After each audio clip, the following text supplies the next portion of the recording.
Shh, do you hear that?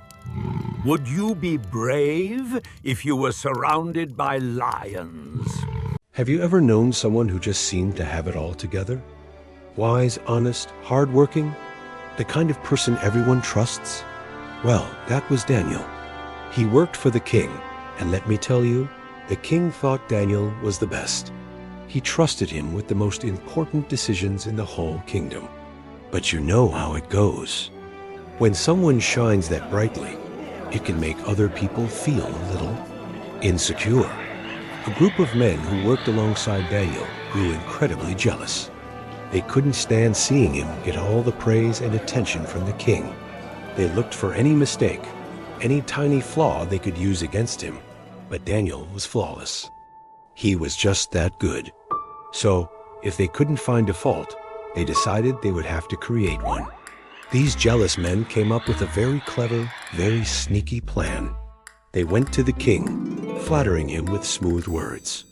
"Oh, great king," they said, "you are so powerful and mighty.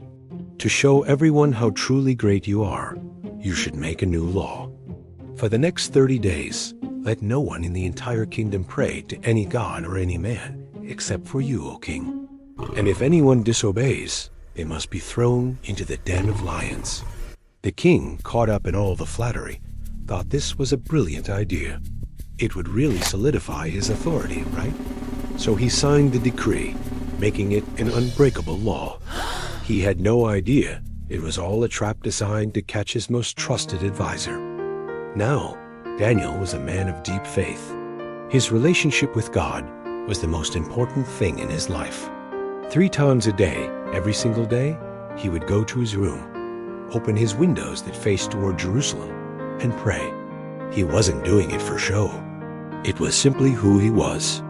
And when he heard about the new law, what do you think he did? He went home, opened his windows just like always, and he prayed. He knew the risk. He knew the penalty. But his faithfulness to God was more important than his own safety. Of course, the jealous men were watching. The second they saw Daniel on his knees, they raced back to the king. "He did it," they shouted. "Daniel, the man you favor so much, he disobeyed your royal command. He is praying to his God." Suddenly, the king's heart sank. He realized he had been tricked. He saw the trap for what it was, and he was devastated. He spent the entire day trying to find a loophole, a way to save Daniel, but the law was the law. It could not be changed. With a heavy heart, he gave the order. Daniel was taken and thrown into the den of hungry lions. A large stone was rolled over the entrance, sealing him inside with the fearsome beasts. The king was so upset he couldn't eat or sleep all night. He just kept thinking about his faithful friend. Inside the den, it was dark. The shadows shifted. The low growls of hungry lions filled the air. For any other person, this would have been the end. But Daniel was not alone. As the lions approached, a powerful, calming presence filled the den. God had sent an angel. The angel shut the mouths of the lions. They became as gentle as kittens, lying down around Daniel as he settled in for the night, completely unharmed and at peace.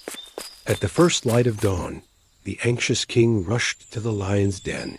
His voice trembled as he called out, "Daniel, servant of the living God, has your God, whom you serve so faithfully, been able to rescue you from the lions?"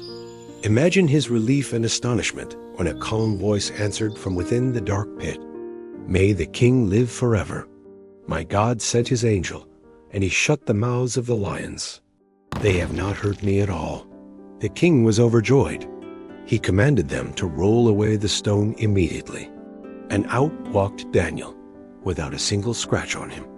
The king saw firsthand the power of Daniel's unwavering faith. This incredible story shows us that even when things seem hopeless, even when we're facing our own lion's den, faith and integrity can bring about miracles in the most unexpected ways. It's a powerful reminder to stay true to what you believe in, no matter the pressure. Thanks for watching, and don't forget to subscribe for more inspiring stories. So remember, my dear children, Daniel was brave because he trusted God.